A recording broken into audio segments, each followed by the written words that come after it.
Okay. Hi, everyone. Welcome to this week's edition of the Notes from the Field Bigfoot Blab. We have Tom, our Northwest Regional Director, Jeremiah, Northeast Regional Director, and Kelly, our team leader from Maine, with us tonight. So I guess news-wise, there's not a huge amount of news that I have other than I finished Volume 7 of the Bigfoot Fieldwork 101 books. That's I'm waiting for the proof copy so I can, if it looks good, I'll approve it and it'll be published. I was also mentioning before we started, I was talking to David about that particular series, and I think I want to offer it in two different ways. One, it'll be one book with all 10 volumes in it, so that if anybody wants to buy that one, instead of spending $60 for all 6 volumes or all 10 volumes that way, they can buy it, for, I haven't determined the price yet, but a lot less. Or if they don't want to spend that much for the whole thing because there's parts in there they don't need, they can just spend $6 and buy, or $3 if you buy Kindle, just the 1 or 2 volumes a person might want. So I want to keep it flexible and try to make it cost effective for whichever way people might want it. So that's what I'm doing with that. Let's see. Oh, I did want to mention also about the team pages on the website. David and I were talking about that. He's pretty much got all the information that people have sent him. So we have a lot more members and states represented than what's on the website. So my message to people is that, if your state isn't up there, you haven't got the information to David yet. So that's why it's not there. Or what people can do, and this is for people that want to get in touch with somebody in a state where they don't see the state, to contact the regional directors, and they will connect you with the right team in whatever state you're in. So if you're watching this and you want to contact somebody in the Jevney Research Group, but you don't see a state page, just hit that drop-down menu where it says Research Teams, and then hover the cursor over each one, and then where the regional directors pages are, it will pop out on the side. You can just click on that and contact either Tom or Jeremiah or Jay or Joe, and you'll get to the right person. So one more thing, I haven't been doing this. I wanted to mention our friends at Sasquatch Coffee Company. So go take a look at their webpage on Facebook and the web, and they're good guys.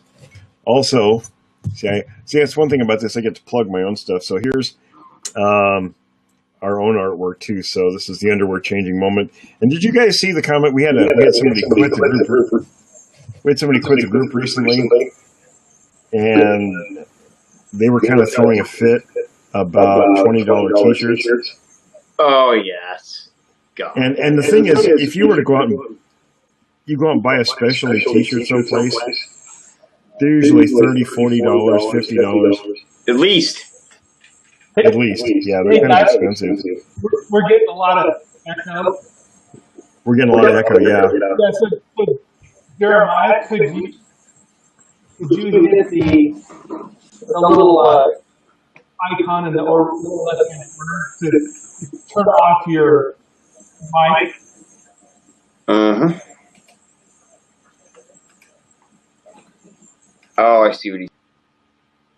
Yeah, and that should keep it from echoing. And then when that's better. When you want to talk again, you'll have to click that sound icon. Well, it sounds. I think we're good to go. I don't hear the echo anymore. Okay, so I guess what we're going to start out talking with tonight is, and Jeremiah brought this up. It's a good point. Bigfoot evidence, fact or fiction. And the reason that came up was he went out to one of his locations and found something that looked manufactured, but on very close scrutiny, which our team should be doing, determined that it was obviously naturally made. So, Jeremiah, do you want to go ahead and start talking about that?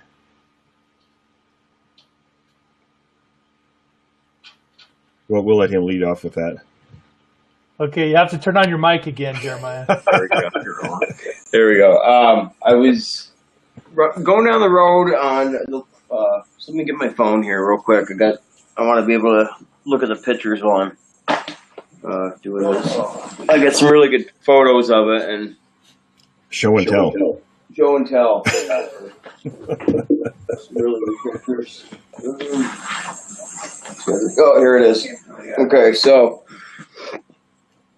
and like I said, the important thing is it's our responsibility as researchers, no matter how convincing we think it is, that what we're looking at is a legitimate piece of evidence, which it very well could be.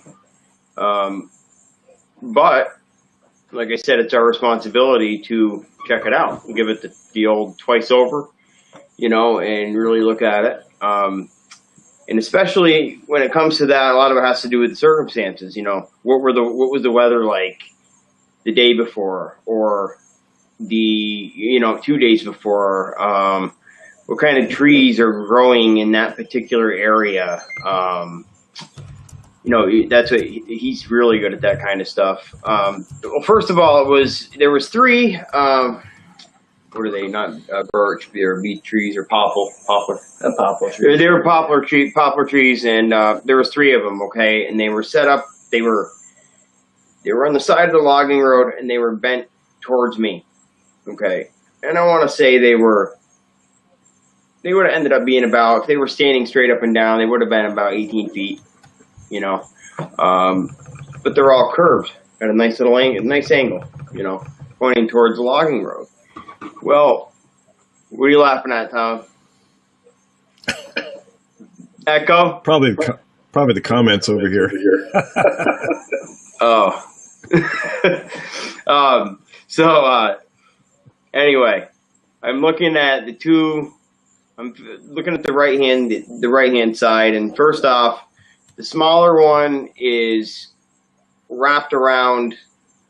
Okay, let me pop this up. The best way to describe this is it's wrapped around the middle one. Okay, one time. So the one on the right was blown under.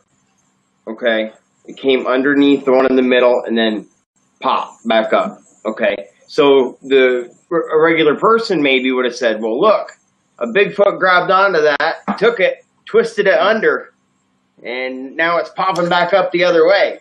Well, no, it wasn't the case. What had happened was, the wind had taken it, blown it down, and just caught it at that right angle, whipped it around, and forced it back up in the upwards direction.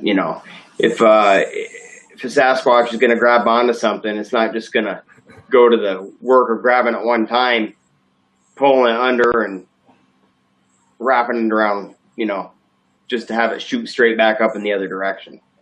You know what I'm saying? Let me see if I can find these. They're pretty good photos. Now, the weird thing about it was they were,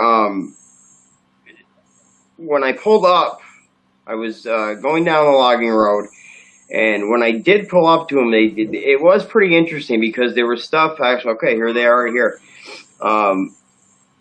Okay, yep. I don't know if you guys can see these, but there's stuff hanging. Okay, here we go. Can you guys see that? Probably not. It's gonna get a glare. Yeah, It's you're gonna pretty bright. you're gonna get a glare. So, all right. So you've got your three. There's one here, one in the middle, one to the right. All right. Now there's about a 14-foot, maybe 12, 14-foot branch hanging on the tree on the way left-hand side. Okay, it's hanging straight up and down in the air. Okay. Now, there's a branch next to that, and it looks like it was laid across the three trees that are in the ground. You see what I'm saying? Like, someone could have said, "Oh, well, something grabbed that, laid it across the trees where they bow." You know what I mean? Laid it there, so it hung this thing up, then laid this other branch across the top where the trees curve. So next to that, there's another one. You know, another tree limb that's hanging there. Okay. You know what I'd suggest, Jeremiah? Yeah. Is maybe write something up about that And send pictures to David and have you put it up as a blog post. That way everybody can see what it is you're talking about. Okay, because it is a very, very, very good example, and it's a hell of an example of how you could actually you see what I mean right here, Kelly. Yeah, it's something that it looks hard. He's better at trees than I am anyway, but how do I explain that? That's the middle tree, and it's coming under. It was blown under the first one. Yeah, and popped back up. But it's a natural occurrence. It's a total natural occurrence. But my point is to the unseasoned eye, they could easily look at that and blame it on a Bigfoot. Yeah, absolutely. Where in fact it fooled me for a second. Once I got out and looked at it, I realized that it in fact was natural. And I think these days that's very important. Lots of people go out there and think they find something Bigfoot, but it's really, a naturally occurring thing, especially when it comes to, trees and vegetation, things like that. That's right. Especially with that kind of stuff, especially every, Now, I was also going to compare that to what I was telling you about behind the house and that, before I got that opening. Now, stuff like I was just talking about, okay, yeah, I can write that off, but, that was a total natural occurrence. But when over a 100-yard distance, okay, we've got woods, we've got a wood line, and there's a field.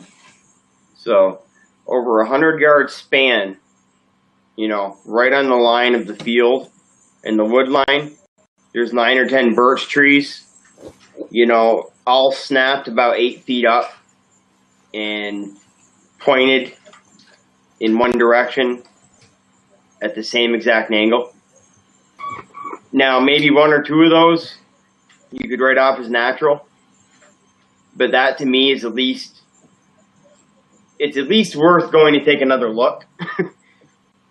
Yeah, absolutely. I mean, 9, 10 of them. That's that's a good number, especially over, if they're all broken at the same height. They're broken right near the logging road. Yes, you've got a field. You'd be walking in. So if we walk straight back, we'd be walking in a northerly direction, correct? No, south. Straight bite. Yeah. Tom brought up the question: how important have tree breaks been in research as an indicator of Sasquatch presence? It's a very important one, I think, because especially in that particular case, looks like I'm still getting an echo or something.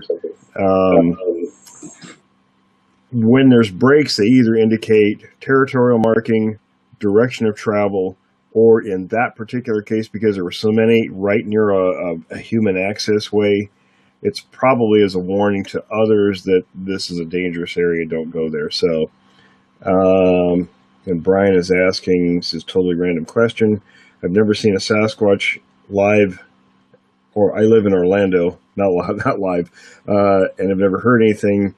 I've only heard stories in Lake County, Florida. Have you ever heard of anything about this in this area? We got a guy in Florida, Dave, who is our team leader there. He's an expert hunter. There's quite a bit of stuff in Florida now. Around Orlando in particular, I couldn't say off the top of my head, but my guess is absolutely there's probably all sorts of things in that area. We could probably...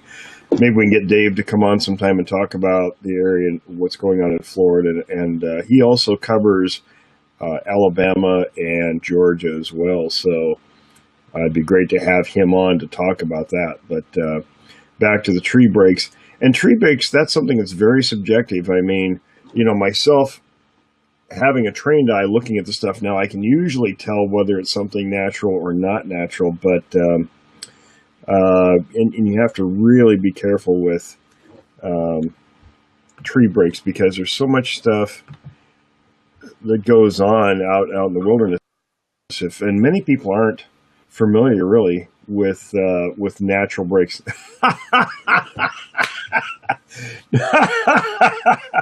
No boots, Billy. There he is. I don't know if everybody can see this, but that's great. Now you know what would happen if TW was on here. By the way, just as a side note, did you guys see the little meme that TW made earlier today? I didn't see it. No. Oh God! If you guys haven't seen it, you got to go on the Facebook page and look at it. It's hilarious. I didn't see it. No. I don't know. I don't think there's any way you can attach something like that here. Ooh, there was Well, we lost Tom. Yeah. But I was going to mention, Will, Yeah. the spot where I just mentioned those birch trees, right along that field, that line, where the field meets the wood line, that is you're walking across the field to pick up that trail, to walk into that clearing where that mound is. Those are pointed. Those are in that same little area. So when you visualize that, those breaks at that angle, those are pointed away from that mound and away from those. Okay, that's interesting. Yes, and away from the area, from those little areas you said you saw a lot of when you were in Yakult. I showed you some of those pictures too. Now that's about a 60 by 60 clearing. Not very big, but there's a ton of them in that area. And it's pretty, like you said, it's pretty interesting that they're all pointed in the same direction away from that mound.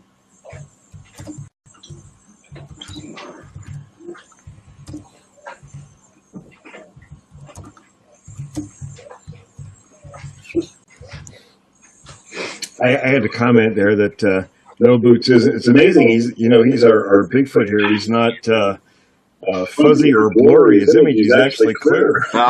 Yeah, somewhat clear.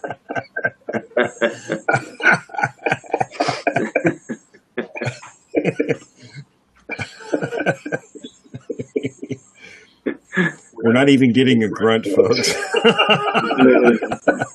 White late. Hey, speaking of, I just want to mention real quick about locals. Someone named Brandy, who lives in the area where I grew up, sent me some vocals recently, and some were coyote, and I sent the regionals the recording. Okay.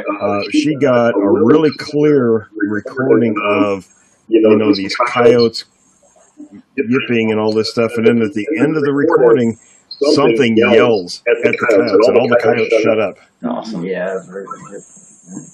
So what David is proposing doing is putting a page on the web page of just recordings that we'll have, and if anybody wants to post a recording, they can do that. Great. It's a pretty interesting recording.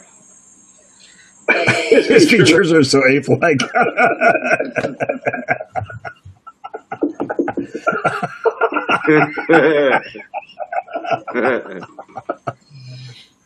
See now, Brian, this is the kind of thing we're going to put on the new podcast. Yeah, type 5. We'll have live Sasquatch interviews. Oh. Yeah, I'm not quite sure what's wrong with Jeremiah's mic there. You might have to, it's probably the headphone thing, huh? Tom had me turn it off. Asked me to turn it off unless I was speaking. Maybe I can reduce. He just didn't want to hear you. I guess that's got to be it, He gets sick of listening to me call him 10 times a day anyway. So. Tom, you got to listen to this one. So I guess, when it comes to the evidence, fact or fiction, it's not just the broken trees. We have to look at other things as well. I guess that really opens up the discussion to, footprints, hair, any kind of, behavioral stuff we see out there. I don't know if you guys want to elaborate on that. 1 second.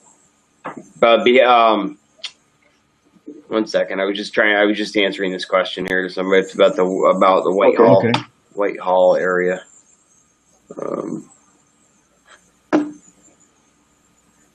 Whitehall, no, I've never heard of it. No, we need to be nine. Have you ever heard of any coming movie called about Whitehall? Will? Beast of Whitehall, maybe? Yes. Is that what he's talking about? Yep. Yeah. This is as much as I can. Actually, I wrote that down. Have to look. I see all these things on the web, but I don't pay attention to them. So.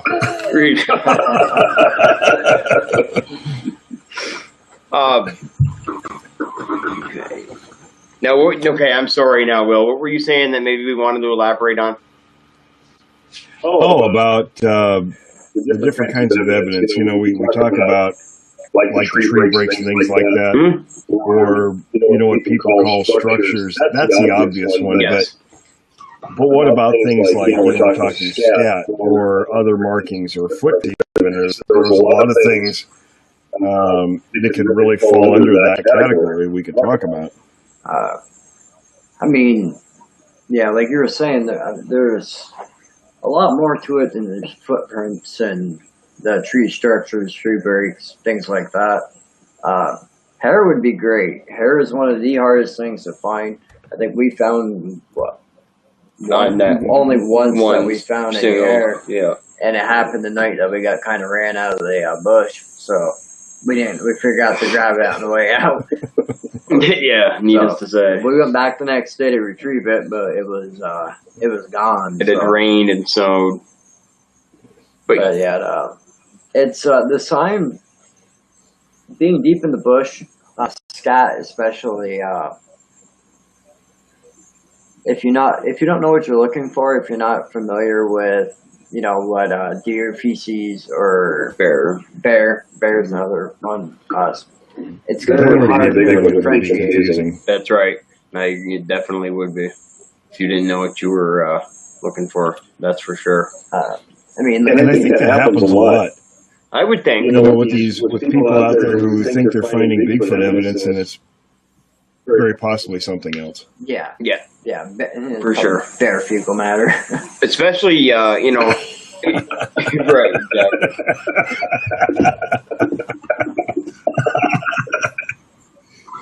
Oh, that's just too funny.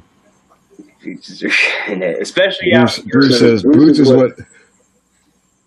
boots is what happens when you eat too much Sasquatch pizza.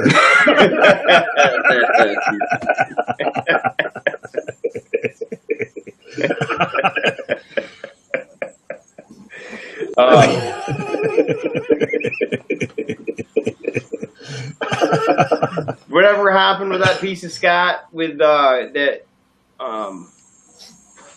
our friend found? Which is this? In your neck of the woods up there. I don't know if I really want to. I don't want to say his name, but the one that works out. The. With the scat. I haven't heard back from him yet. Yeah. Our team leader up in northern Washington. That's right. I did actually hear from him. Will. Did you? Did you have an update on the pictures on that, or? Yeah, sorry, Jeremiah. I don't know. I was curious as if you had heard from him. I know that Tom had talked to him a second time, but was waiting on another call. I haven't seen the pictures. I'll send them to you. Okay. At least the one I have. I only have the one he sent. Okay. And Tom, you got an update from him?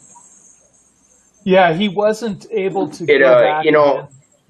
It's especially got to be confusing out, where you guys live out there, in the Northwest with the grizzlies being around and stuff, because their fecal matter must look a lot different than the black bear. I mean, wouldn't it? I mean, doesn't it? Well, grizzlies really aren't. They're in the extreme northern part of the country. I mean, unless you're over in Montana or something like that. Right. But in Washington, Oregon, Northern California, there's no grizzlies. Right. Northern Washington, there are some. I was just going to say, northern Washington, there's some, right? And what about northern Idaho? Yeah. Yes, there are. Mm-hmm. And then Northern Idaho, also too. over Okay. by Yellowstone Try to Park. fix it so we get Tom back. Oh, I see what you're saying. I see what you're saying. Yeah. Are they? I don't think they're. But, connected.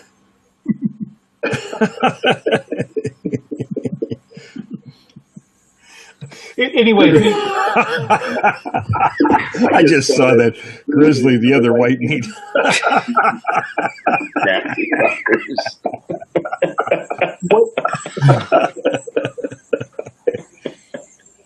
Fellas, I think we found our mascot. I think so too. I think so too. Would you change the Well, Brian's asking, how widespread do you think the government's knowledge of these creatures is? Are there a lot of people that know about these things? I don't know about a lot of people, but their knowledge seems to be fairly extensive. You know, from my sources, I've gotten enough information where I can put our teams right into these creatures, but they know far more than we do.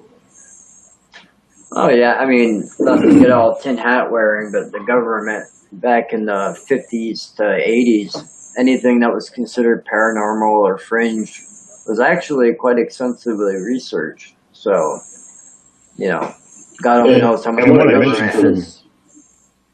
Yeah, Mr. Black told me, and one of the first Mr. Blacks, told me that when he was working for the government at that time,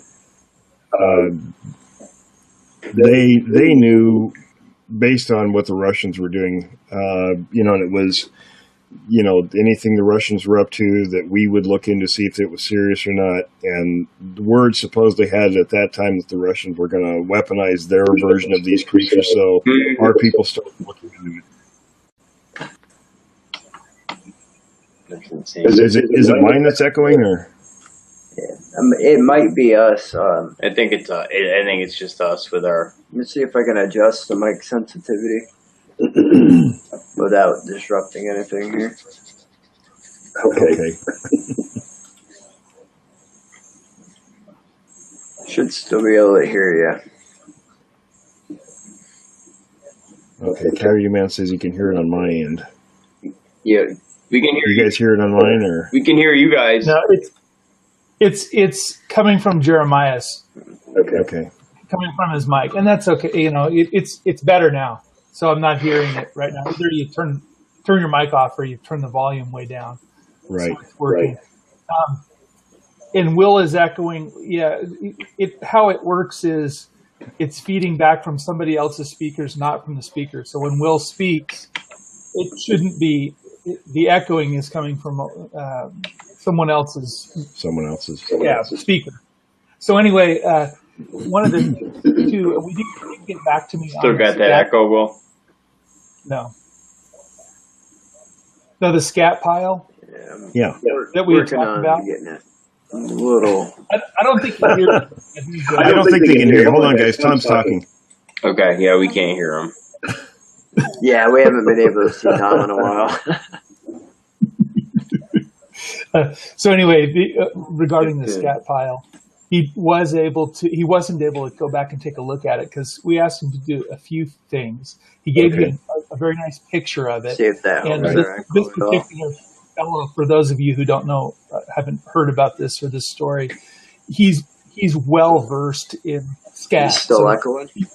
He knows scat. Echoing. Right? So, yeah. Well, okay. I didn't fix that. He knows his crap. He knows his crap. Literally. Yeah, for anybody who doesn't know, that our Thorfinn, our team leader in Northern Washington, is an outdoor professional. We'll put it that way. We have to protect his job, but he really knows what he's talking about when it comes to wildlife and vegetation and the outdoors. So when he saw that, he knows what he's talking about. Yeah, and so he was able to. We asked him to do a few things. He got a good picture of the pile and sent it, and it did look. It looked a bit unusual, not like the usual bear scat in the area. Right. And there are a number of things I think that might be confusing for some people. One is bear scat can be quite large, and that's a big issue, right? So it can be as large as a Coke can, almost, if it's a big bear. The large size, and it also can be quite voluminous, like a big pile. And the reason for that is they may use the restroom in the same place. Can you guys hear Tom? No.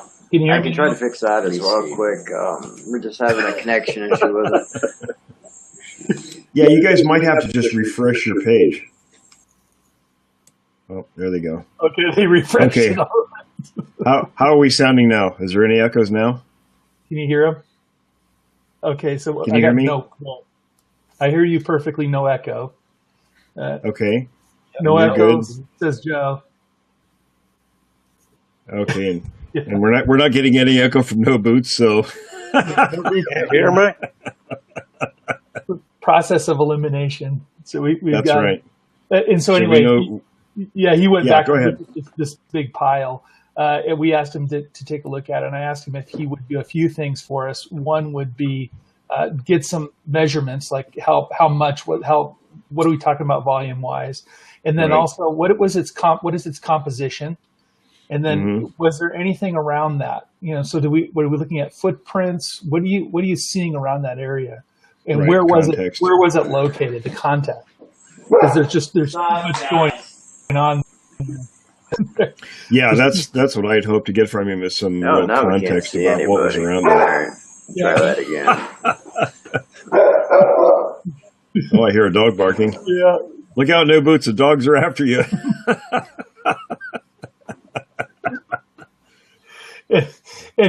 So what happened, Will, is he wasn't able to go back in time to see, so he couldn't do freshness and composition. So we asked him to take a look at it and dig around in it a little bit and tell us what was in there, and then look for context, look for other sign around the area. Yeah. He said the substrate, the ground in this case, had a lot of rock in it, so it was quite hard.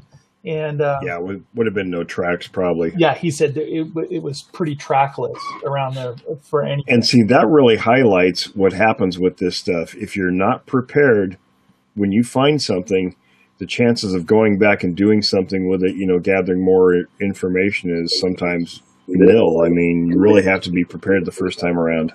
Yeah, and you had sent a file too, an audio file the other day. Oh, I hear you echoing. The guys are back. Let me try that. The echo change. We are back. Oh, I still hear. Sure. Hey guys, can you turn off your? We can't see you yet. I know. I'm. Can you turn off your mic for just a second, and then when you're ready, just turn it back on. Okay. And so anyway, you had sent an audio file, and I just wanted to reiterate what you were saying about being ready and being prepared. Yeah. It doesn't take a whole lot, and it doesn't need to be even that fancy. And in your book, you recommend it. You said, hey, you don't have to go, have a doesn't have to be high tech $1,000 parabolic microphone. What you sent was a recording that sounded like it came from maybe someone's cell phone. Yeah, absolutely. And if you have it out there, you can clean that up enough so that you can hear it clearly. Yeah, you did a great job with working that audio recording that Brandy sent, and like you said, you could hear two vocals in there, not just the one. So, yeah, I mean, it's all very low tech stuff. I mean, everybody thinks, you got to be fancy, and I think that kind of slows people down from maybe trying, or like in his case with the scat. A lot of times you have stuff in your pocket that are everyday articles that everybody's familiar with in terms of size. And just lay something like that next to whatever the object is you want to take a picture of. Like I suggested in his case, I said if you go back, maybe put something like a Coke can next to it. because everybody knows what a soda can looks like, and it really can convey size and quantity, which in this case makes a big difference. It's obvious with the picture that he took, there was a lot of material there, a lot of poop, but we can't really. And he said, you really can't see, just how impressive it was by that picture. Well, obviously. Yeah, to see how much of a what he sample. also said too was that, as we were saying earlier, bears will often defecate in the same spot. You'll get a big pile of scat, and Exactly. one of the clues to that, though, that might be going on is that it would happen at different times. It would be aged. Certain parts of it would. Yeah, and he couldn't And tell at that. right. When you look at that picture, it was all the same age. It was all done at the same time. So, and if it was the size that he indicated, that's really an impressive thing. And I'll tell you something, up in that part of the country, you don't find piles of scat that large. I mean, I've seen a lot of bear scat, never see anything that impressive. Now, what I've seen piles just like that are here in Northern California, and in the same places where people like Bob Titmus and some others used to find that scat routinely when there was a lot of Sasquatch activity. And I've seen in the same areas, I see bear in there all the time, and I know Sasquatches are in there feeding, and you can really tell the difference when you have both kinds of scat right there available at the same time. There are clear differences. So it's too bad. I mean, and that sort of goes along, I guess, with identifying things, or, the fact or fiction part of sign is being able to tell the difference. And it's important to try to understand the differences, and that's going back and maybe learning a little bit about what wildlife is in an area, and the kinds of things that they do. Like you said, is a good point, Tom. Bears will sometimes go back and defecate in the same spots over and over again, and just knowing the age difference, coloring, dryness, things like that, and the time period it takes to discolor things. So when you look at something like, Thorfinn's picture where it's, this whole thing, and I sent that to, I think Bruce is asking, does scat resemble large human feces? Actually, it doesn't. It looks, well, Mark Dobbs, our anthropologist, he said that it actually resembles more of a primate. Yeah, Tom's got audio only, it says here. Okay. It says with scat, he said, and like with Thorfinn's picture, just from the pictures, if you get a good picture, a trained professional like Mark Dobbs, he can tell a lot of things from it. Like pictures I've sent him, he was able to tell because of the coloration that there was a lot of protein, indicating that whatever material the animal had eaten that made the scat had eaten a lot of meat. There was very little vegetation. And also with scat, especially in the wild, this is something that people should know about. Oops. Uh-oh. I'm trying to get you, buddy. Oh, it looks like we lost No Boots. It's coming back. There he is. Did he get some more people? There we go. So I was talking about scat. Mark Dobbs brought up some good points, our anthropologist, in that with scat, the pictures I've showed him of things that I've found and taken pictures of, he was able to tell by color and content what things could be and what things might not be. Like in the pictures I showed him, there were the coloration indicated a high protein content, little or no vegetation. There was hair in the scat, and a lot of animals won't eat hair. So whatever ate this ate hide and all, but it didn't eat the bones because there were no bones, and a lot of animals will eat bones and all out there. A lot of scavengers and such. So. Says, you send a pic of scat I sent you some time back to Mark to see what he thinks. Yeah, I'll send that to him.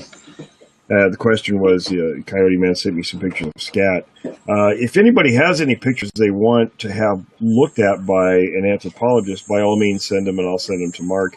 At some point, we'll get Mark up where people can contact him directly. Let's see what we got here.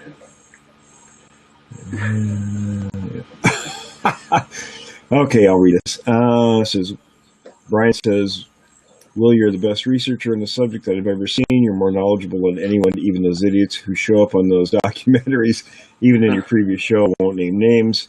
What is your best advice for identifying the people who are telling the truth versus BSers? I know that we later learned of Weathersome reports and some emails that that co-host was full of, but how should we go about interviewing people if we're new to this? Boy, that's a good question. Let me tell you something. As long as I've been involved in this, I've been fooled by people too. So it's a really tough job. The main thing, I'll tell you something about sightings. When people have these really, really elaborate encounters where there's a lot of elements, compare the elements. If there are elements in a story that don't match the multitude of stories out there now, when you go back, and this again, I've heard people say to me, "Oh God, we want to hear new stories. We're tired of the old historical accounts." You need to look at the historical accounts, especially before the subject was really popular, and people could have added artifacts into those things from the information that was flooded out there in the public. And the reason for that is you're going to see consistency in those stories. There's a lot of information in those old accounts that's, when you look at one account, and the next account, and the next account, there's some real similarities among those stories in details. And when you look at details, and when somebody tells you something, pick out those details. Because if there's a lot of elaborate things, now let's use an example. If there's missing time in a story, well, that's a red flag. Bigfoot encounters don't normally include hours of missing time. Now, I can understand if a person becomes disoriented. Let's say, they lost track of time because of an encounter. Because when you have something that's that traumatic happen right in front of your face, you're not looking at your watch, say, "Oh, I've got to go have tea, with the neighbor in an hour." You're worried Ripping about out the phone, taking a picture.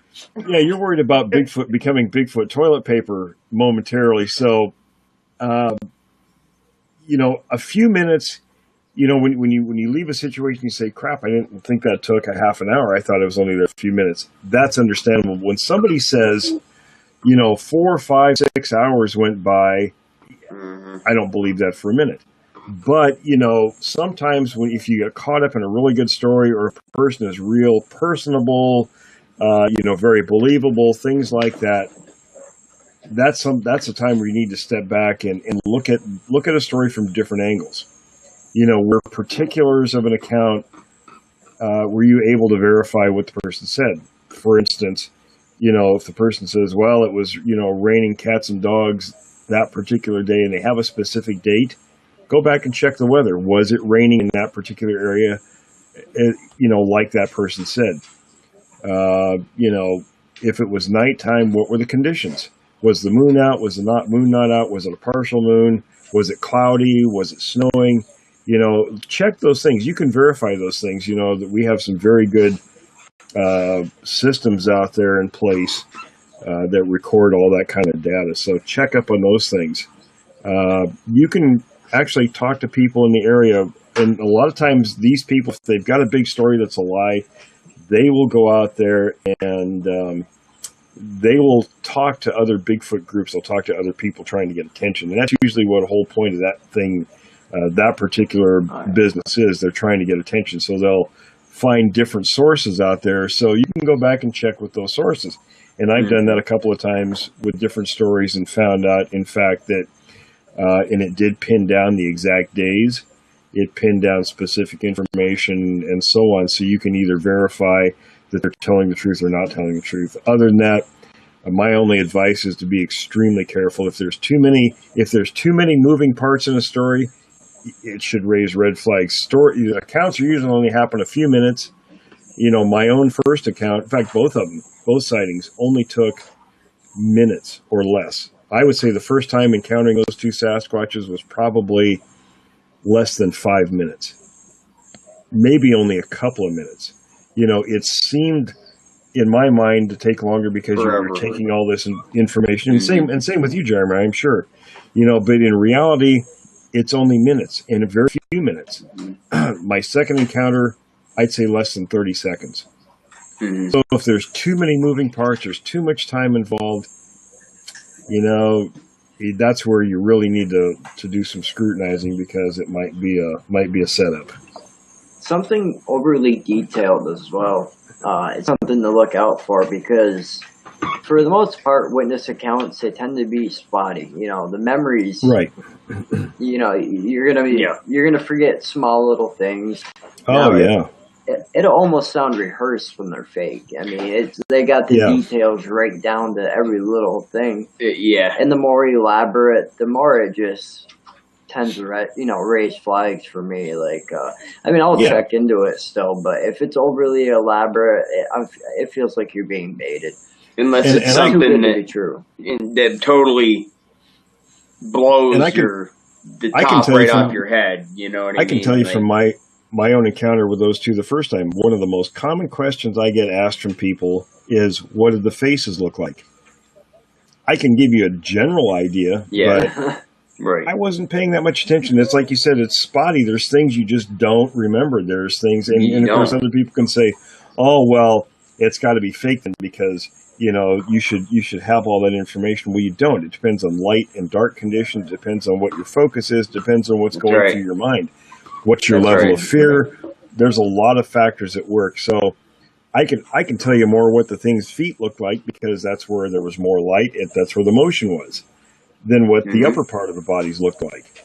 That's just the way it is sometimes. And I've heard this many, many times from people.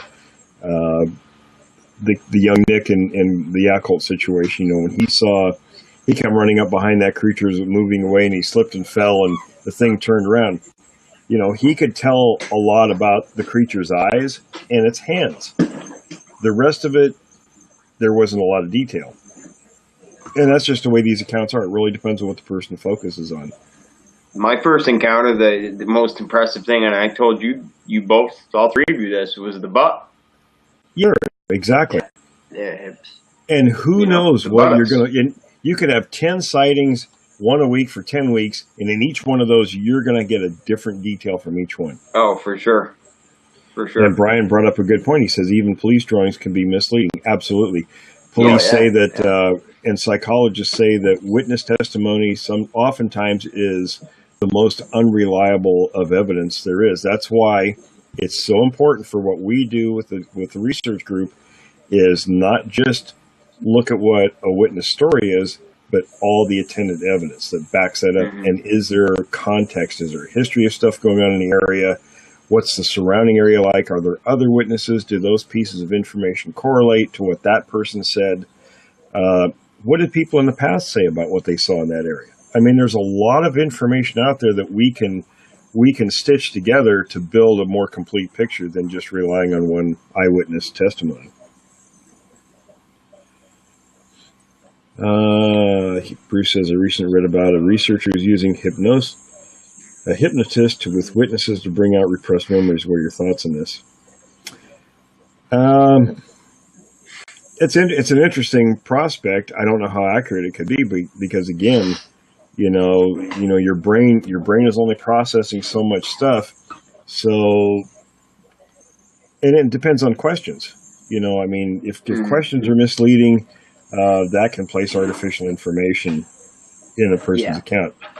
It's a reason when you look at what's acceptable in courts in regards to evidence and testimony, that's a really good clue, because things like polygraphs, they don't allow them because they're not accurate. People can alter their own, and it's based on blood pressure and sweating and things like that. So, if the person thinks they're telling the truth, they're going to pass the polygraph. Then they might be the biggest liar in the world. Jeremiah worked in law enforcement, so you know about that. My dad, too. He always says they're voodoo magic. Yeah, same is true with hypnosis. It's sort of one of those. It's a toss up whether it's good stuff or not. the thing with hypnosis, it puts you in a susceptible state. So you're Exactly. also very easy that, you know, for them to say something and then make you will actually think that it's your own memory. It's not. You're just susceptible to. That's right. I can't And think you of the guys word right didn't now, know but- we're in group hypnosis right now, did you? Because we're seeing Oh, a yeah. Sasquatch here in no boots. He has us all mesmerized. That's right. He's obviously mind speaking to us.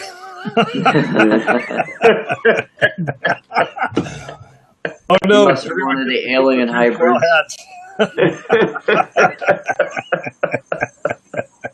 Pizza. Oh, Brian's More- asking another question. Do I think these creatures bury their dead? I think it's a possibility. Absolutely. Now I don't think it happens in every single case because there's information. John Green had some great stories in his books, and it's kind of unfortunate because I've gone back through some of the newer versions of his books, and some of the things are either taken out or things done with those books. The original versions had some good stuff, and one of those stories was about a couple of young girls in Northern California, and I think it was in the '60s because that book was written in the late '60s, I think.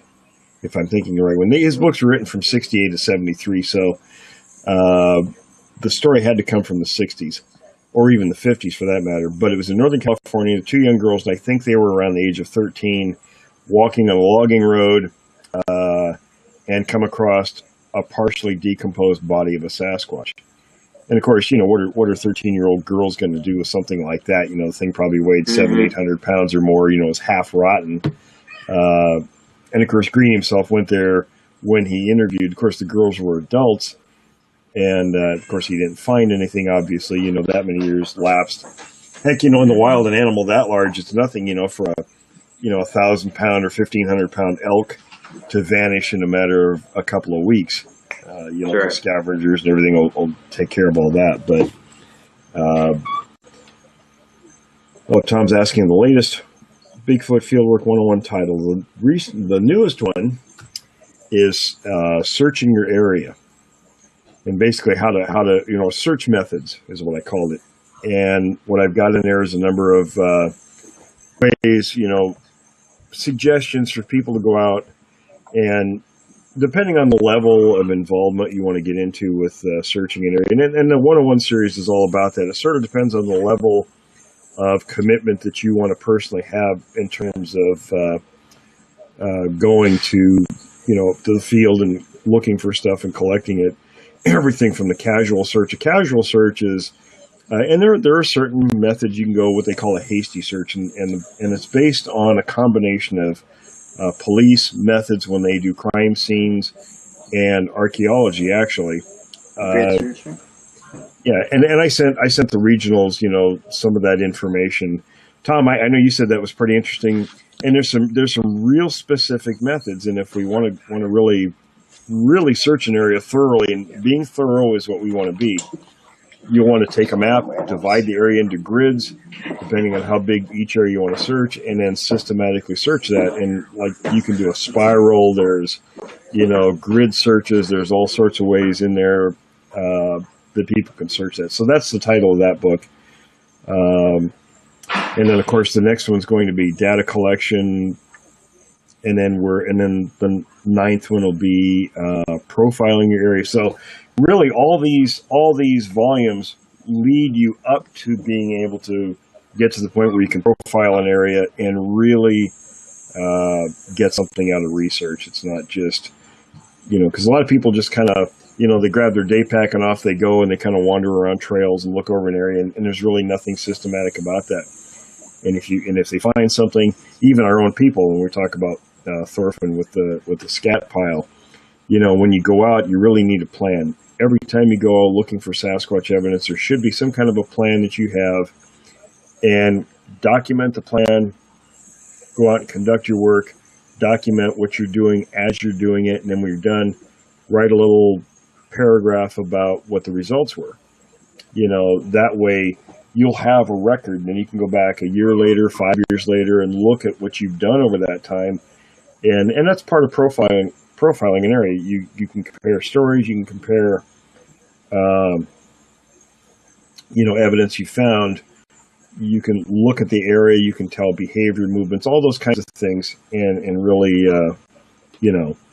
get some good information out of that. A lot of people go out and collect pieces here and there, and they make theories out of just a few stories or whatever it is they found, instead of really getting, the whole picture of what's going on. And I don't think we're going to really do anything with this until we get full pictures. And that's the challenge too, because the kind of evidence you often are handed or given Right. is it's not a one and done situation. And right, it's an ongoing process. Exactly. So you look at it and you say, okay, that's nice and that's interesting, but there's not enough here. There's not enough context here for me to even tell. What is this evidence of? Exactly. Yeah, and it requires a lot more work. You find one thing, well, you want to go on to the next and the next and the next. So you have to build a real case up. It's almost like it kind of goes back to like police work and archaeology. It's sort of a blending of the two to really get to the basis of this. And it could take many years in an area to really understand what's going on. And whenever I hear people say, "Well, I'm going to go out and find Bigfoot tomorrow, and that's going to be that," well, good luck with that. Tool hunter is saying, do they mark their territory and assume it would stink? They do mark territory and not necessarily stinking. That's actually two different questions. Let's hit the territorial marking for one. Both my own field work and my inside sources say there were two major ways they marked territory.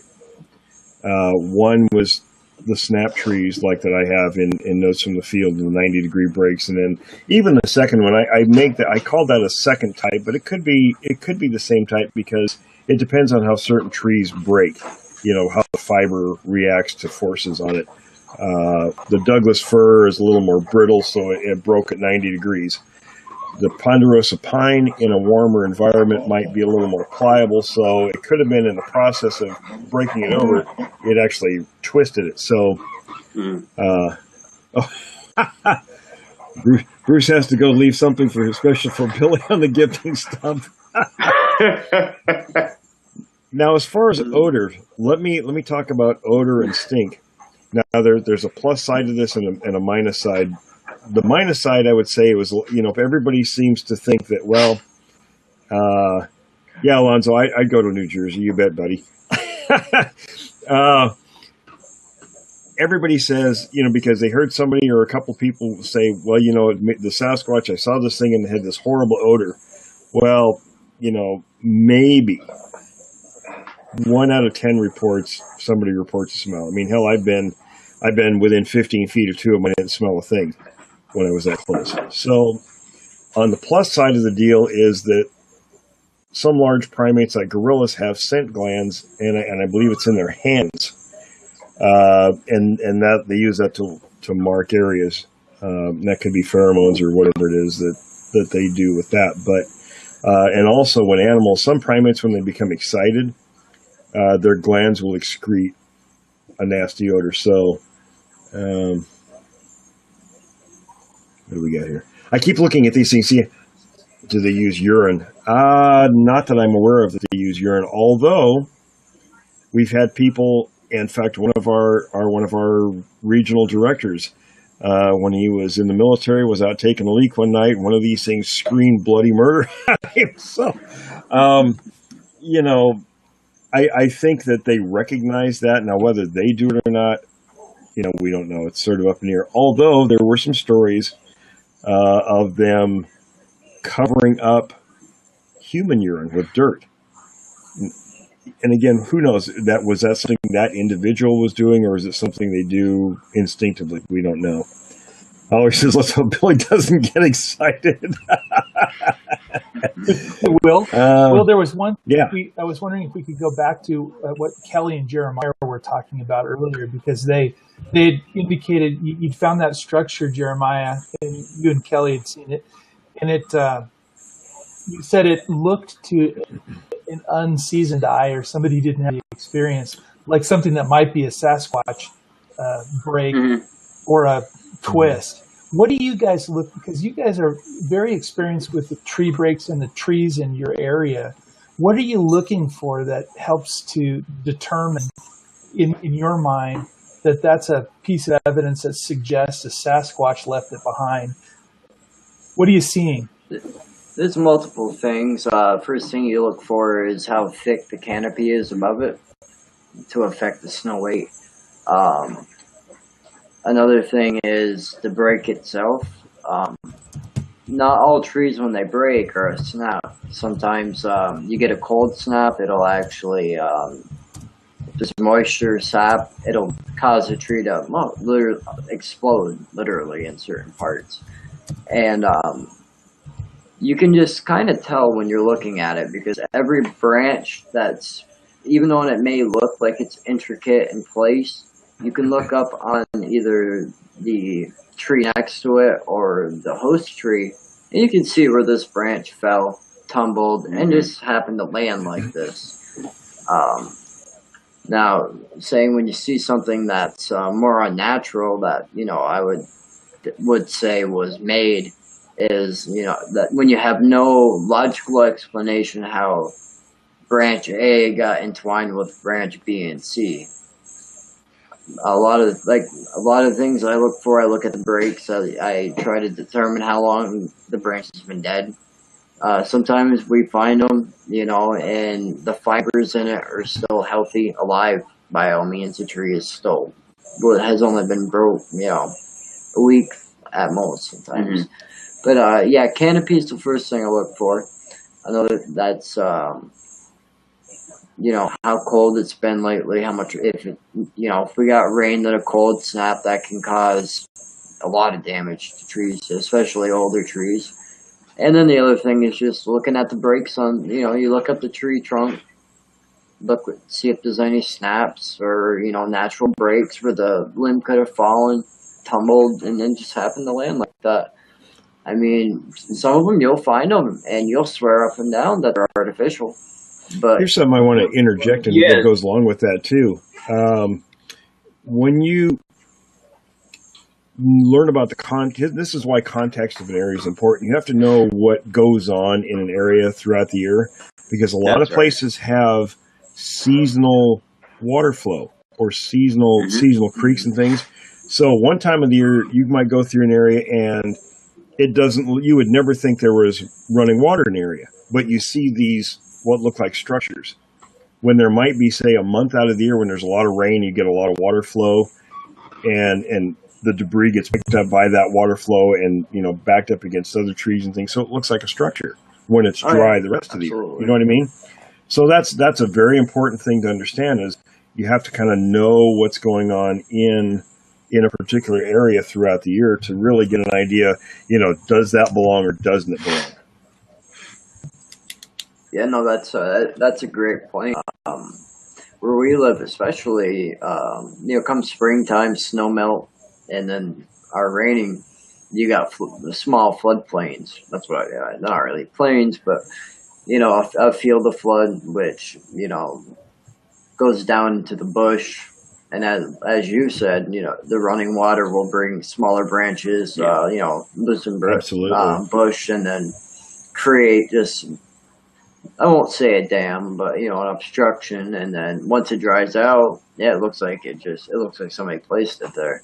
Right. Yeah, exactly. And Kelly, I remember you saying, you and Jeremiah, some of the tree structures that you found, that the trees that made up that particular structure. Excuse me. The trees that made up that structure came from a different part of the area. Yeah, right. Yeah, they came from. Good point. We found there was some birch limbs in it, and the birch trees that we found, I mean, they were a few hundred yards away, and at least the way this property is, there is a logging road, and we were going, the way we were walking was uphill. I mean, slight incline, the water, you could actually see when we went back, the water had kind of ran down. And a whole ice sheet had moved about 100 yards further down the logging road. It had slid after a slight thaw and refreeze. But I couldn't find any way that these limbs could have made it from where the birch trees were over to this side where the popple was. Yeah. The popple, indeed. It's just, I just couldn't find a way. I mean, that again goes back to that context. Does what you find belong there, or is it brought there from somewhere else? Right. A lot of these people go out there and they'll see something and just assume automatically, oh, that had to be Bigfoot. Well, maybe it is, maybe it isn't. Not necessarily. That's right. And even with footprints, when you look at footprints, everybody goes out there and they see Bigfoot tracks. Not everybody, but whoever goes out and finds them. And I'll tell you, this goes back even to Green and DeHinden and those guys back in Bluff Creek. When there are pictures in John Green's book that DeHinden told me, he says, I told Green those tracks were fake.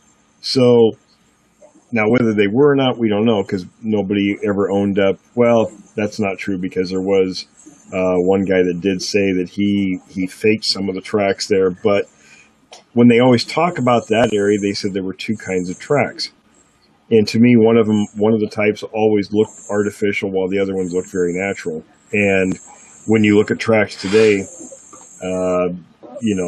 because over time, obviously the same person is not going to be out for 50 or 60 years, making the same footprints everywhere. So if one kind during one time period are never seen again, but all the other kinds are, then it's a pretty good, chance that was fake.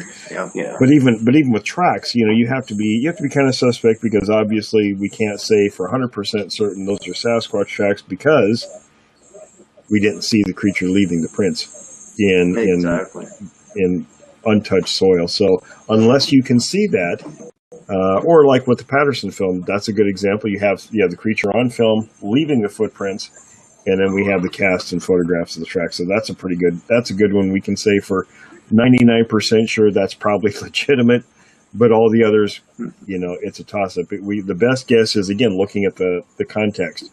If it was an area where there was a lot of really soft soil, and the tracks were consistent for hundreds of yards or even miles, and Brian's right, yes, context is the key, which in a lot of those cases, DeHinden told me oftentimes they'd find tracks by thousands. Where you hear people today say, well, I found a track, or I found 5 or 6 tracks. If you're looking at a line of animal tracks, you should be able to follow that for long distances, theoretically.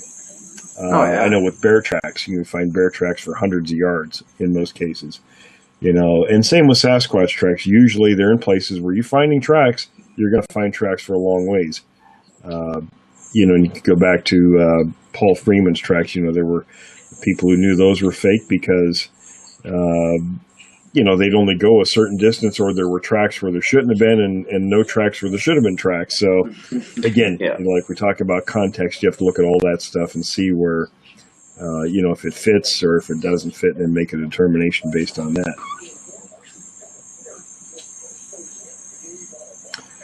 Well, fellas, we're getting close to the end of time here, so I don't know was there anything else you guys wanted to bring up before we...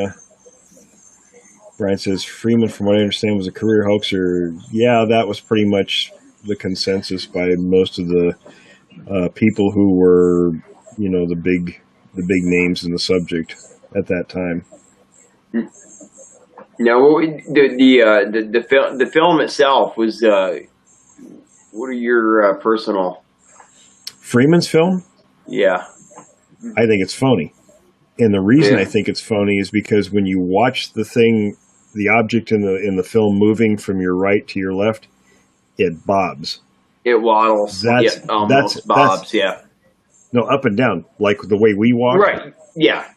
That's a human walk. A Sasquatch doesn't do that because their knees never straighten out. When our knees straighten out, it causes us to do almost like a pogo stick.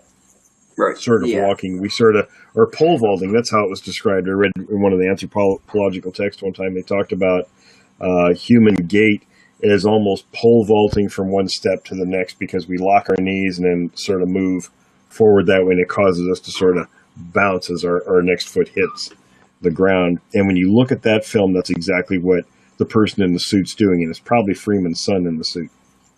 That would be my guess. Well, the good thing with hoaxers are they give us a great tool to use for, to identify, false evidence. For sure. Absolutely. And absolutely. it's a comparison. It's a comparison to real stuff. And here's something else I'd like to. I was reading what Bruce said about bobbing up and down the city. If you guys see something out there that you at first, like you guys did, at first you think it was manufactured, then you determine that it was natural. Document that too, because it's always extremely valuable to have stuff to compare. So that way, when you talk to somebody down the road, and they'll send you pictures and all this stuff, you can explain to them and show them examples. People are very visual. They like to have things in front of them. If you've got an example of real versus natural, they can instantly see what the difference is, and Sure. that helps educate people. I tend to keep everything. Every little thing we find, good. I keep it recorded, or I'll make a written record. I keep a notebook on me. Yeah. Exactly, At all and times, that's my recommendation. Yeah. There's no such thing as too much recording. No. Yeah, the thing with research, it's not all about finding straightforward evidence. It's also about I can't think of a way to word it. Right now, I know what you very elegantly compare. It's as much about the journey along the way as it is finding good stuff. Exactly. Yes. Yeah. Because that helps people determine how it is you arrived at those conclusions when you did find something that was legitimate. Right.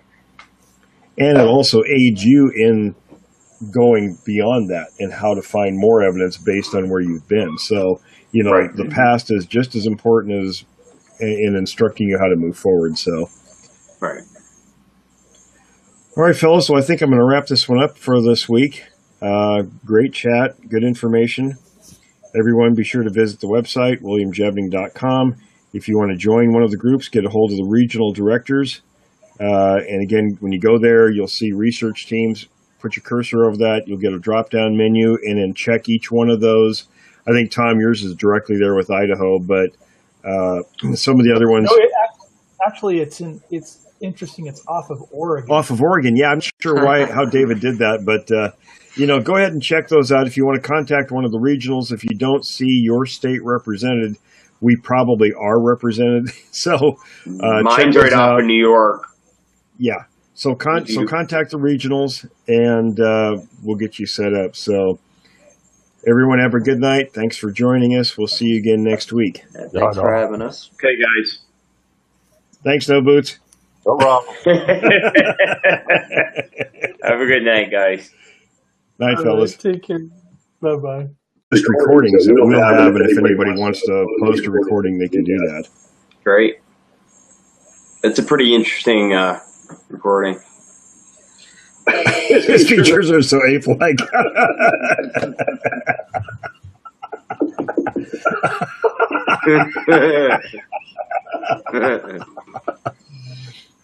See now, Brian, this is the kind of thing we're going to put on the new podcast. Yeah, type 5. We'll have live Sasquatch interviews.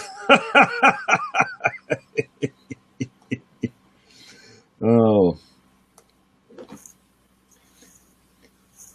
Yeah, I'm not quite sure what's wrong with Jeremiah's mic there. He might have to, it's probably the headphone thing, huh?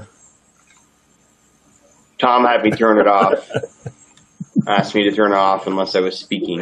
Maybe I can reduce. He just didn't want to hear you. I guess that's got to be it, He gets sick of listening to me call him 10 times a day anyway. So. Tom, you got to listen to this one. So I guess, when it comes to the evidence, fact or fiction, it's not just the broken trees. We have to look at other things as well. I guess that really opens up the discussion to, footprints, hair, any kind of, behavioral stuff we see out there. I don't know if you guys want to elaborate on that. 1 second. But 1 second. I was just answering this question here to somebody. It's about the Whitehall area.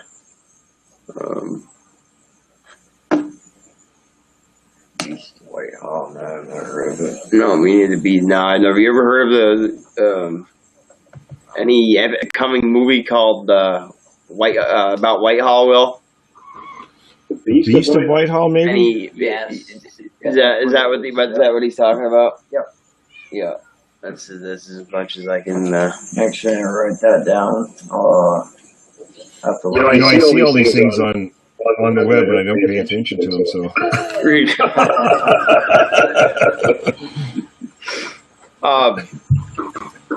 Okay. Now, okay. I'm sorry. Now, Will, what were you saying that maybe we wanted to elaborate on? About the different kinds of evidence. We talk about like the tree breaks and things like that, or what people call structures. That's the obvious one. Yes. But what about things like we're talking scat or other markings or foot deep? There's a lot of things that could really fall under that category we could talk about.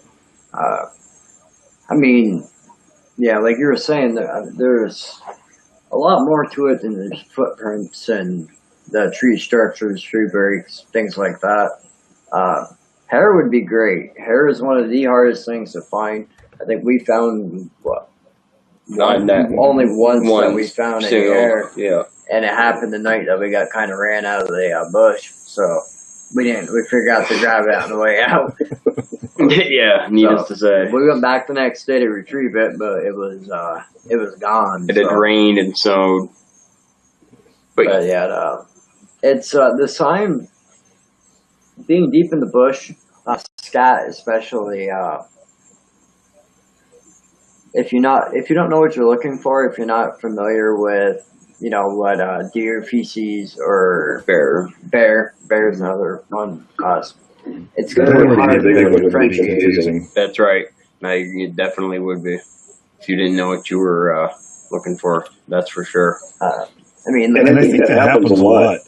I would think. With people out there who think they're finding Bigfoot evidence, and it's very possibly something else. Yeah, for sure. Bear fecal matter, especially right. Exactly.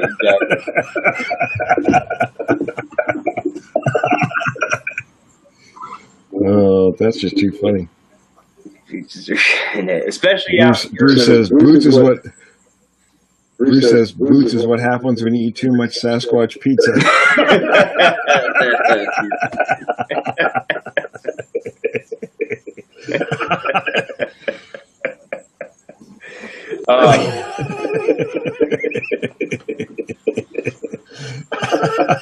Whatever happened with that piece of scat with that our friend found? Which is this? In your neck of the woods up there. I don't know if I really want to. I don't want to say his name, but the one that works out. The. Oh, with the scat. I haven't heard back from him yet. Yeah. Our team leader up in northern Washington. That's right. I did actually hear from him. Will. Did you? Did you have an update on the pictures on that, or?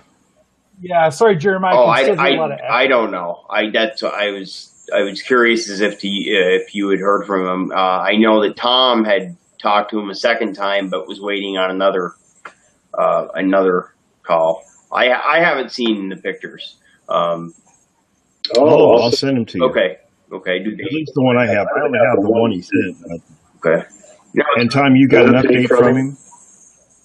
Yeah, he wasn't able to go back. It's especially got to be confusing out.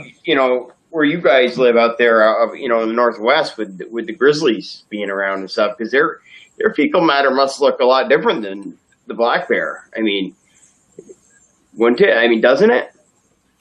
Well, grizzlies really aren't. They're feet up and pointed in one direction at the same exact angle. Now, maybe one or two of those you could write off as natural, but that to me is at least it's at least worth going to take another look. Yeah, absolutely. You know, I mean, 9, 10 of them. That's a good number, especially over, you know, if they're all broken at the same height. You know, They're broken here, right near the logging road. Yes, you've got a field. You'd be walking in. So if we walk straight back, we'd be walking in a northerly direction, correct? No, south. The reason I asked, Straight bite. Yeah. Tom brought up the question: how important have tree breaks been in research as an indicator of Sasquatch presence? It's a very important one, I think, because especially in that particular case, looks like I'm still getting an echo here or something. When there's breaks, they either indicate territorial marking, direction of travel, or in that particular case, because there were so many right near a human access way, it's probably as a warning to others that this is a dangerous area, don't go there. So, and Brian is asking, this is a totally random question, I've never seen a Sasquatch live, or I live in Orlando, not live, and I've never heard anything. I've only heard stories in Lake County, Florida. Have you ever heard of anything about this in this area? We got a guy in Florida, Dave, who is our team leader there. He's an expert hunter. There's quite a bit of stuff in Florida now. Around Orlando in particular, I couldn't say off the top of my head, but my guess is absolutely there's probably all sorts of things in that area. You know, we could probably, maybe we can get Dave to come on sometime and talk about the area and what's going on in Florida. And he also covers Alabama and Georgia as well. So it'd be great to have him on to talk about that. But back to the tree breaks. And tree breaks, that's something that's very subjective. I mean, you know, myself, having a trained eye looking at the stuff now, I can usually tell whether it's something natural or not natural. But and you have to really be careful with tree breaks because there's so much stuff that goes on out in the wilderness. And many people aren't familiar really with natural breaks.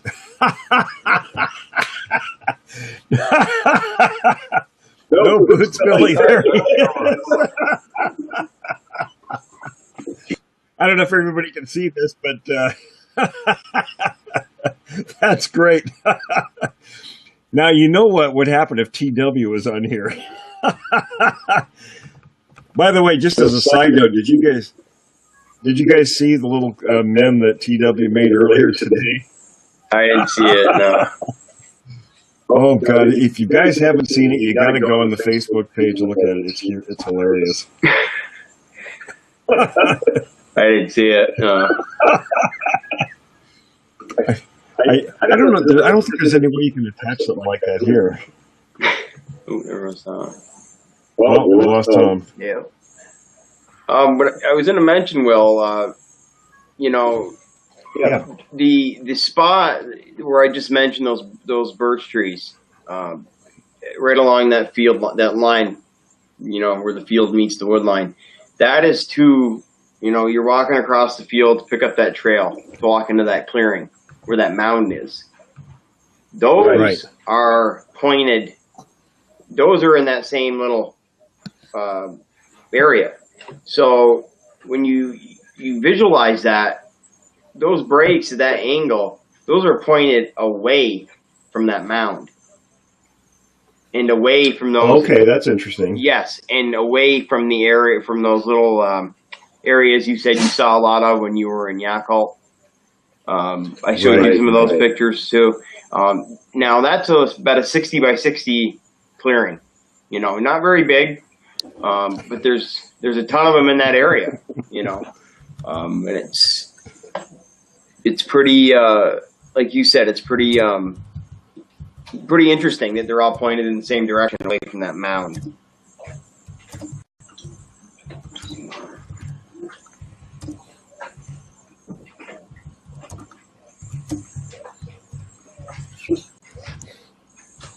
I had to comment there that No Boots is. It's amazing. He's our Bigfoot here. He's not fuzzy or blurry. His image is actually clear. Yeah. Yeah, somewhat clear.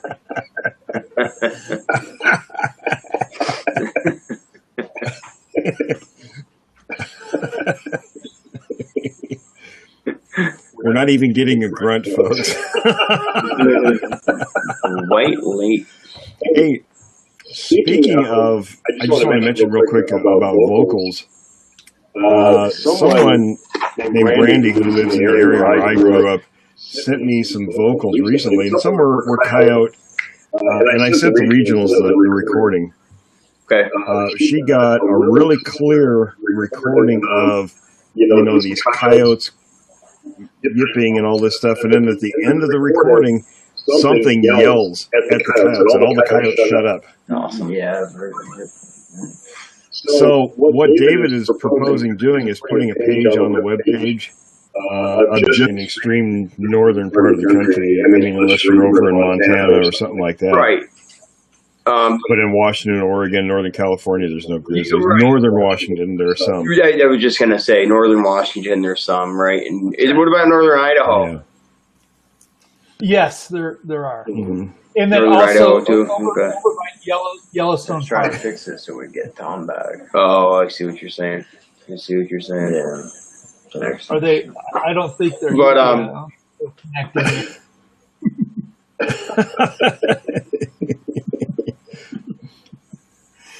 Anyway, I just saw that grizzly, the other white meat.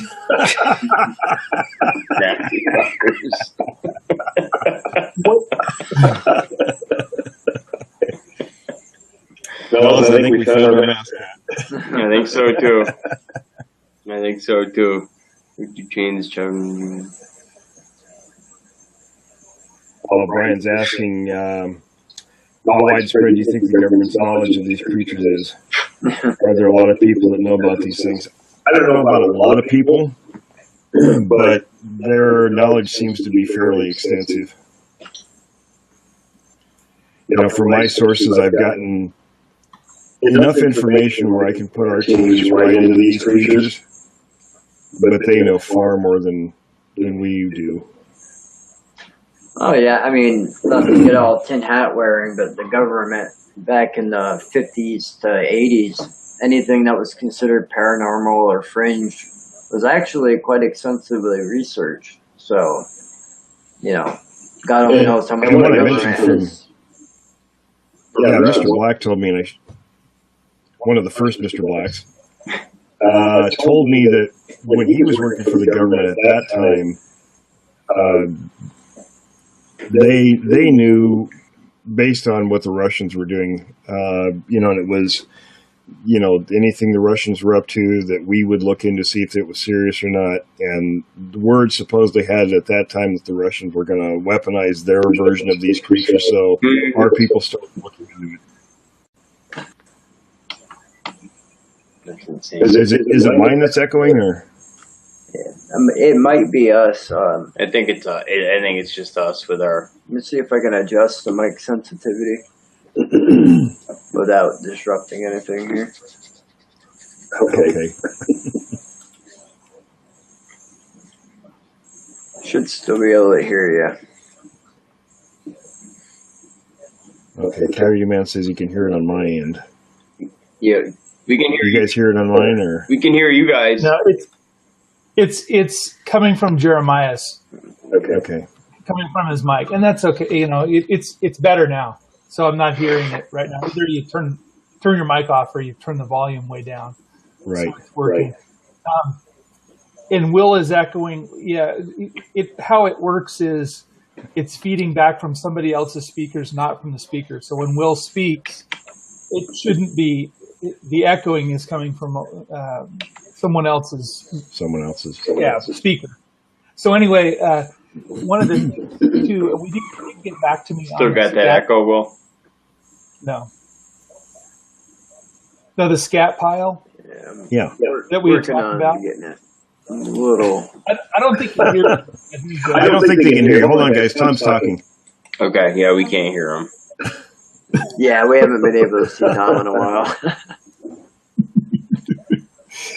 So anyway, regarding the scat pile, he wasn't able to go back and take a look at it because we asked him to do a few things. He gave you a very nice picture of it. See if that And helps. this particular fellow, for those of you who don't know, haven't heard about this or this story, he's well versed in scat. He's still echoing? He knows scat. Echoing. Right? So, Yeah. well, Okay. I didn't fix that.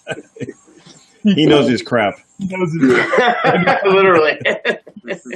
Yeah, for anybody who doesn't know, that our Thorfinn, our team leader in Northern Washington, is an outdoor professional. We'll put it that way. We have to protect his job, but he really knows what he's talking about when it comes to wildlife and vegetation and the outdoors. So when he saw that, he knows what he's talking about.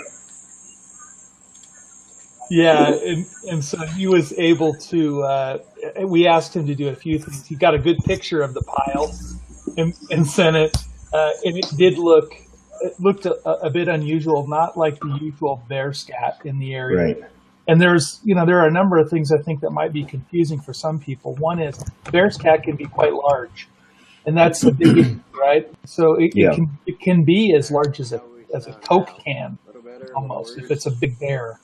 The large size, and it also can be quite voluminous, like a big pile. And the reason for that is they may use the restroom in the same place. Can you guys hear Tom? No. Can you hear I me? can try to fix that as well quick. We're just having a connection issue with it. Yeah, you guys might have to just refresh your page. Oh, there they go. Okay, they refreshed it all. How are we sounding now? Is there any echoes now? Can you hear him? Okay, so Can you hear me? No. I hear you perfectly. No echo. Okay. No You're echoes, good. says Joe. Okay, and we're not getting any echo from No Boots, so Hear me? Process of elimination. A birch or beech trees or poplar. A poplar tree. They were poplar trees, and there was 3 of them. Okay, and they were set up. They were on the side of the logging road, and they were bent towards me. Okay, and I want to say they would have ended up being about, if they were standing straight up and down, they would have been about 18 feet. You know, but they're all curved at a nice little nice angle. You know, pointing towards the logging road. Well, what are you laughing at, Tom? Echo? probably the comments over here. Oh. Anyway, I'm looking at the right hand side, and first off, the smaller one is wrapped around. Okay, let me pop this up. The best way to describe this is it's wrapped around the middle one. Okay, one time. So the one on the right was blown under. Okay, it came underneath the one in the middle and then popped back up. Okay, so a regular person maybe would have said, "Well, look, a Bigfoot grabbed onto that, took it, twisted it under, and now it's popping back up the other way." Well, no, it wasn't the case. What had happened was, the wind had taken it, blown it down, and just caught it at that right angle, whipped it around, and forced it back up in the upwards direction. If a Sasquatch is going to grab onto something, it's not just going to go to the work of grabbing it one time, pulling it under, and wrapping it around, just to have it shoot straight back up in the other direction. You know what I'm saying? Let me see if I can find these. They're pretty good photos. Now the weird thing about it was they were when I pulled up, I was going down the logging road, and when I did pull up to them, it was pretty interesting because there was stuff actually. Okay, here they are right here. Okay, yep.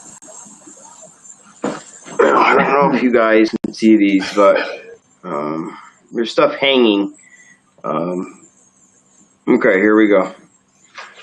Can you guys see that? Probably not. It's gonna get a glare. Yeah, It's you're gonna pretty get bright. you're gonna get a glare. So, all right. So you've got your three. There's one here, one in the middle, one to the right. All right. Now there's about a 14-foot, maybe 12, 14-foot branch hanging on the tree on the way left-hand side. Okay, it's hanging straight up and down in the air. Okay. Now, there's a branch next to that, and it looks like it was laid across the three trees that are in the ground. You see what I'm saying? Like, someone could have said, oh, well, something grabbed that, laid it across the trees where they bow. You know what I mean? Laid it there, so it hung this thing up, then laid this other branch across the top where the trees curve. So next to that, there's another one, another tree limb that's hanging there. Okay. You know what I'd suggest, Jeremiah? Yeah. Is maybe write something up about that And send pictures to David and have you put it up as a blog post. That way everybody can see what it is you're talking about. okay, because it is a very, very, very good example, and it's a hell of an example of how you could actually you see what I mean right here, Kelly. Yeah, it's something that it looks hard. He's better at trees than I am anyway, but how do I explain that? That's the middle tree, and it's coming under. It was blown under the first one. Yeah, and popped back but up. it's a natural occurrence. It's a total natural occurrence. But my point is to the unseasoned eye, they could easily look at that and blame it on a Bigfoot. Yeah, absolutely. Where in fact, it fooled me for a second. Once I got out and looked at it, I realized that, it in fact was natural. And I think these days that's very important. Lots of people go out there and think they find something Bigfoot, but it's really, a naturally occurring thing, especially when it comes to, trees and vegetation, things like that. That's right. Especially with that kind of stuff, especially every, Now, I was also going to compare that to what I was telling you about behind the house and that, before I got that opening. Now, stuff like I was just talking about, okay, yeah, I can write that off, but, that was a total natural occurrence. But when over a 100-yard distance, okay, we've got woods, we've got a wood line, and there's a field. So over 100-yard span, right on the line of the field and the wood line, there's 9 or 10 birch trees, all snapped about 8. Okay. Hi, everyone. Welcome to this week's edition of the Notes in the Field Bigfoot Blab. We have Tom, our Northwest Regional Director, Jeremiah, Northeast Regional Director, and Kelly, our team leader from Maine, with us tonight. So I guess news-wise, there's not a huge amount of news that I have other than I finished volume 7 of the Bigfoot Fieldwork 101 books. That's I'm waiting for the proof copy so I can, if it looks good, I'll approve it and it'll be published. I was also mentioning before we started, I was talking to David about that particular series, and I think I want to offer it in 2 different ways. One, it'll be one book with all 10 volumes in it, so that if anybody wants to buy that one, instead of spending $60 for all 6 volumes or all 10 volumes that way, they can buy it for, I haven't determined the price yet, but a lot less. Or if they don't want to spend that much for the whole thing because there's parts in there they don't need, they can just spend $6 and buy, or $3 if you buy Kindle, just the 1 or 2 volumes a person might want. So I want to keep it flexible and try to make it cost effective for whichever way people might want it. So that's what I'm doing with that.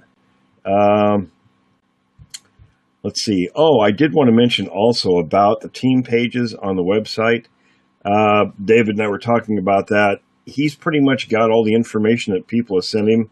So we have a lot more members and states represented than what's on the website. So my message to people is that, you know, if your state isn't up there, you haven't got the information to David yet. So that's why it's not there. Or what people can do, and this is for people who want to get in touch with somebody in a state where they don't see the state, to contact the regional directors, and they will connect you with the right team in whatever state you're in. So if you're watching this and you want to contact somebody in the Jevney Research Group, but you don't see a state page, just hit that drop-down menu where it says Research Teams, and then hover the cursor over each one, and then where the regional directors pages are, it will pop out on the side, and you just click on that and contact either Tom or Jeremiah or Jay or Joe, and you'll get to the right person. So one more thing, I haven't been doing this. I wanted to mention our friends at Sasquatch Coffee Company. So you know, go take a look at their webpage on Facebook and the web, and they're good guys. Also, see, that's one thing about this. I get to plug my own stuff. So here's our own artwork too. So this is the underwear changing moment. And did you guys see the comment? We had somebody quit the group. We had somebody quit the group recently, and they were kind of throwing a fit about $20 t-shirts. Oh yes. God. And the thing is, if you were to go out and buy a specialty t-shirt someplace, they're usually $30, $40, $50. At least. At least, yeah, they're kind of expensive. We're getting a lot of echo. We're getting a lot of echo, yeah. So, Jeremiah, could you hit the little icon in the lower left-hand corner to turn off your mic? Uh-huh. Oh, I see what he's... Yeah, and that should keep it from echoing. And then when that's better. When you want to talk again, you'll have to click that sound icon. Well, it sounds. I think we're good to go. I don't hear the echo anymore. Okay, so I guess what we're going to start out talking with tonight is, and Jeremiah brought this up. It's a good point. Bigfoot evidence, fact or fiction. And the reason that came up was he went out to one of his locations and found something that looked manufactured, but on very close scrutiny, which our team should be doing, determined that it was obviously naturally made. So, Jeremiah, do you want to go ahead and start talking about that?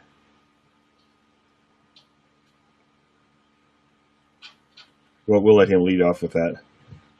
Okay, you have to turn on your mic again, Jeremiah. There we go. There we go. I was going down the road on the. So let me get my phone here real quick. I want to be able to look at the pictures while I'm doing this. I got some really good photos of it and show and tell. Show and tell. Some really good pictures. Oh, here it is. Okay, so. You know, and like I said, you know, the important thing is it's our responsibility as researchers, no matter how convincing we think it is, that what we're looking at is a legitimate piece of evidence, which it very well could be. But, like I said, it's our responsibility to check it out and give it the old twice over, you know, and really look at it. And especially when it comes to that, a lot of it has to do with the circumstances. You know, what was the weather like the day before, or 2 days before? What kind of trees are growing in that particular area? You know, that's what he's really good at, that kind of stuff. Well, first of all, there was three. What are they? Not